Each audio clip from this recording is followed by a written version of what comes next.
This is my tribute to KevCentral. He did a project similar to this about a year ago, or almost 2 years ago. This is a Schwinn all comp to Walmart bike with many upgrades like this weight stamp and a 720 millimeter aluminum bars. Got some Tektro Draco brakes, surface grips, really comfortable grips, hydraulic brakes. The brakes I got on chainreactioncycles.com, they were a really good deal. I got this XCR32 SR Suntour coil fork.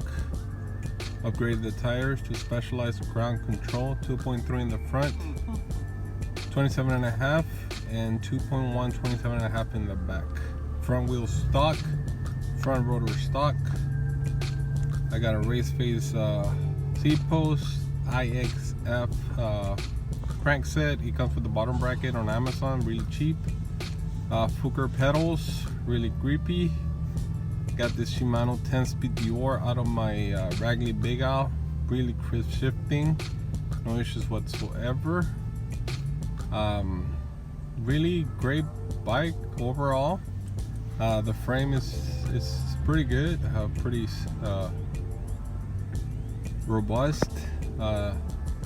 Geometry, it's pretty up to date except for the head angle. The head angle is a little steep, but the kind of trails that we ride down here in Harlingen are nothing too crazy. So my son has been able to keep up with all the stuff we have down here. Bike is pretty good all overall. It didn't cost too much to upgrade. I want to say about $400 max. Everything I got was on clearance or on sale. Back wheel on Amazon was about $69 from Wheelmasters. But overall, guys, I do recommend it, and a big thanks to KevCentral. He's the inspiration for this build. My son loves this bike, but I'm pretty sure pretty soon we're gonna upgrade him to a better frame. Once again, guys, thank you for watching. Leave a like and subscribe.